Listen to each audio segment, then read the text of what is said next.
You're listening to The Midnight Box, a late-night broadcast from once upon a dark.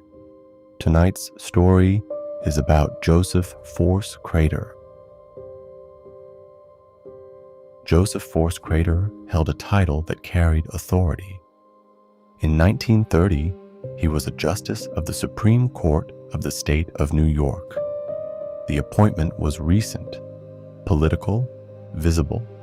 His name appeared in newspapers not as rumor, but as record. Court calendars listed him.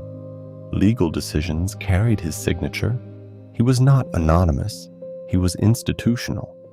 But outside the courthouse, his life followed quieter patterns.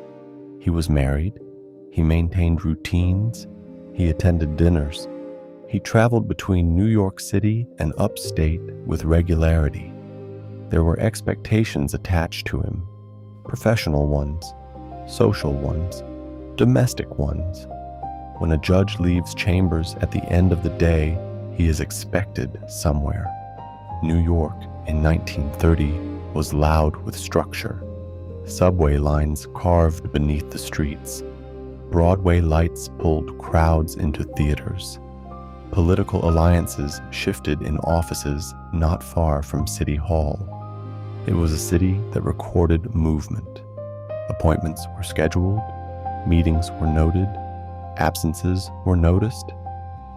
A sitting judge did not drift between boroughs without explanation.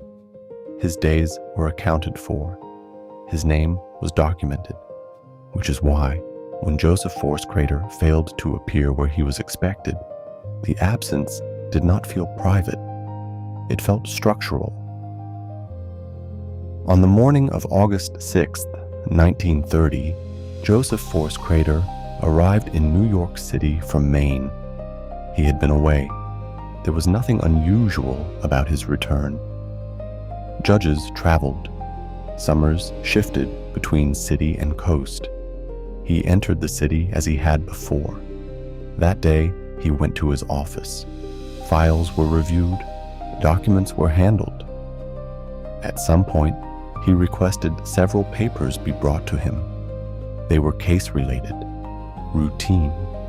Nothing in the request suggested urgency, but it was noted later, because they were among the last documents tied to his name.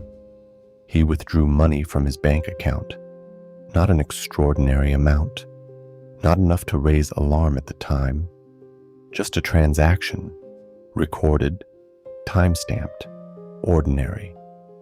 He made arrangements for the evening, dinner plans, a theater outing. He was seen purchasing a ticket. Witnesses later recalled him appearing composed. Nothing rushed, nothing strained. He was dressed appropriately. He spoke normally. He was expected at dinner.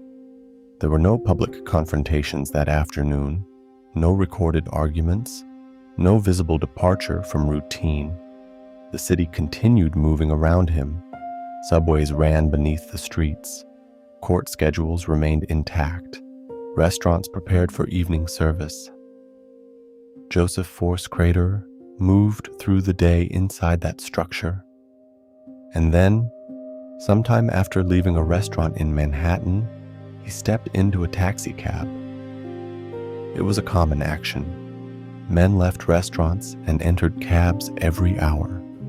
There was nothing remarkable about it, except that he did not arrive anywhere afterward. The following morning, Joseph Force Crater was expected in court. Cases had been scheduled. Attorneys had prepared arguments. Clerks had assembled files. His name remained printed on the docket. The courtroom filled as it normally would. The bench remained empty. At first, there was no alarm. Judges ran late. Traffic stalled. Schedules shifted. A delay did not immediately signal disruption. Minutes passed, then more. The proceedings could not begin without him. In a city that ran on documentation, absence quickly became record. The empty bench was noted. The delay was acknowledged. Explanations were attempted, but none arrived. Joseph Force Crater had left a restaurant the evening before. He had entered a taxi cab. He had not returned home. He had not reported to Chambers. He had not communicated a postponement. The structure that held his name in place had nothing to attach it to. There is a particular kind of silence that forms in a courtroom when authority fails to appear. It is not confusion at first. It is suspension. Everyone waits for order to reassert itself. When it does not, the absence changes shape. It is no longer lateness, it is rupture. By midday, the fact was undeniable. A sitting judge had vanished, not in rumor, not in theory, in the visible mechanics of the court. The bench remained empty, and the record began to fracture.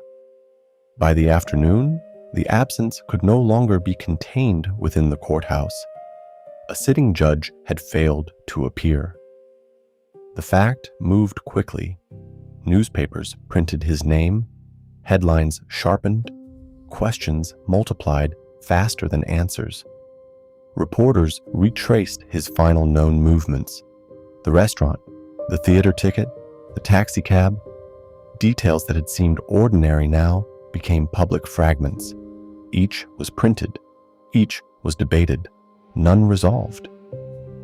Behind the coverage, pressure gathered elsewhere. Joseph Force Crater was not an anonymous citizen. He had been appointed. He had associations. His position intersected with political machinery that preferred stability. An empty bench was not just an inconvenience. It was exposure. Statements were issued. Investigations were launched. Law enforcement searched apartments, offices, financial records. Detectives followed leads that dissolved into nothing. The city watched. The press did not relent. Rumors surfaced. Officials denied them. Headlines continued. In a matter of days, the disappearance transformed from absence into spectacle.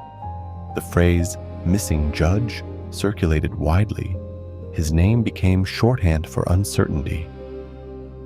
And yet, beneath the noise, the fact remained unchanged. He had left a restaurant. He had entered a cab.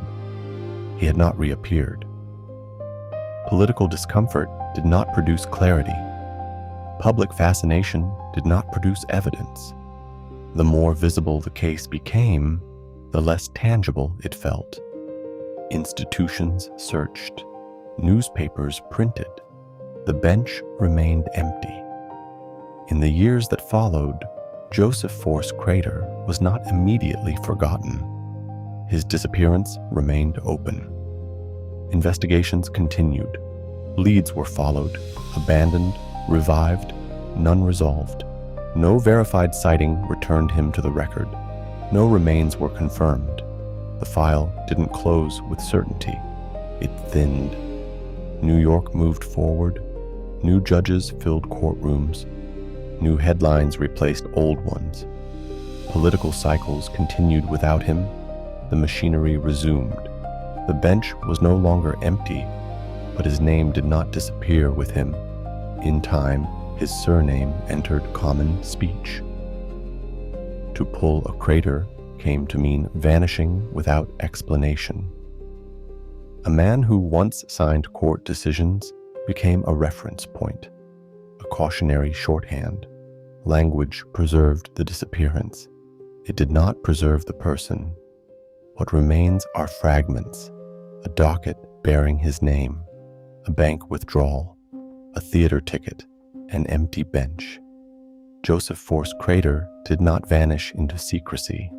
He vanished into expression, and in becoming a phrase, he moved further from the man he had been. The record does not resolve him. It preserves the absence.